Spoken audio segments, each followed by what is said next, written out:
آیت نمبر 152 سورۃ الاعراف پارہ نمبر 9۔ اعوذ باللہ من الشیطان الرجیم، بسم اللہ الرحمن الرحیم۔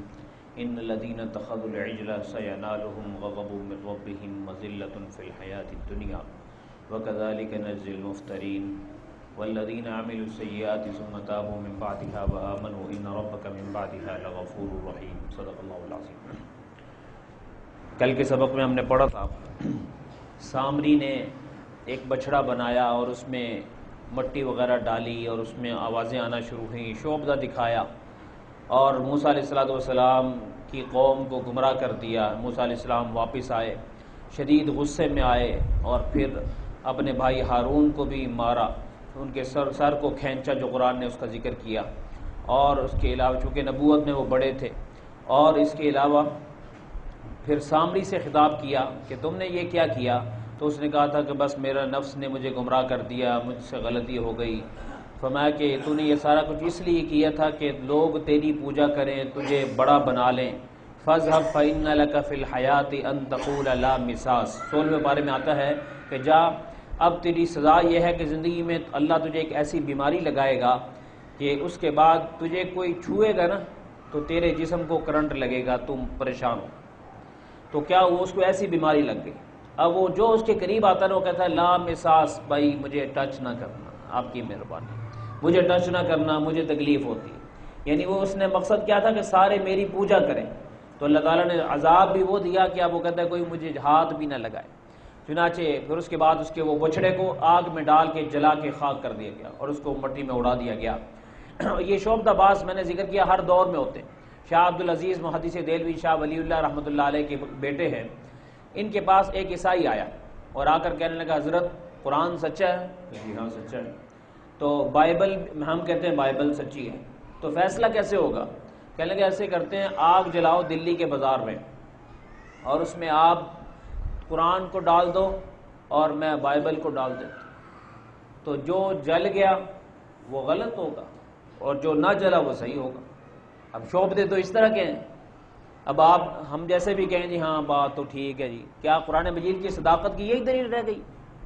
لیکن ہمارے جیسا بندہ بھی گھوم جاتا ہے، ذرا سا ایک ایسا سوال سن لیں بس ایمان خطرے میں پڑ جاتا ہے۔ تو شاہ صاحب بڑے زیرک تھے، دانا تھے، فرمانے لگے میں سمجھ گیا ہوں تو کیا کرنا چاہتا ہے۔ ایسا کرتے ہیں، یہ تو جو کہہ رہے ہیں نا اس کو تھوڑی سی شرط کو بدل لے، ایسا کر کہ یہ جو کتاب ہے تو بھی سینے سے لگا بائبل کو اور میں قرآن کو سینے سے لگاتا ہوں، پھر ہم دونوں آگ میں چھلانگ لگاتے ہیں، جو بچ گیا وہ سچا، جو جل گیا وہ جھوٹا۔ کہنے لگا نہیں یہ شرط قبول نہیں۔ پھر شاہ صاحب فرمانے لگے کہ بائبل کو تو نے لگایا وہ مسالہ، اس لیے وہ ایسے مسالے ہوتے ہیں جس سے بندہ چیز جلتی نہیں، اپنے آپ کو تو مسالہ لگائے گا تیرا رنگ اڑ جائے گا، تو ہم نے تو مسالہ نہیں لگانا، ہم نے تو ایسے ہی جانا ہے۔ اسی طریقے سے پیر مہر علی شاہ صاحب رحمۃ اللہ علیہ، ان کو مرزا قادیانی نے اس دور میں چیلنج کیا، اس نے کہا کہ اگر تم واقعی مسلمانوں سچے ہو تو آؤ قرآن کی تفسیر لکھو، مقابلہ کرو میرے ساتھ۔ اتنا بڑا عالم تھا وہ بھی، مرزا غلام احمد قادیانی بھی بہت بڑا عالم تھا، ایسے نہیں اس نے دعویٰ کر دیا، اس نے کہا کہ تفسیر لکھتے ہیں اور تفسیر بھی صرف سورہ فاتحہ کی لکھتے ہیں، جس کی تفسیر زیادہ اعلیٰ ہوگی، الفاظ زیادہ اعلیٰ ہوں گے، عربی فصاحت بلاغت اردو اچھی ہوگی، وہ سچا ہوگا، اور جس کی تفسیر طاقت اس کے مقابلے کی نہیں ہوگی وہ جھوٹا ہوگا۔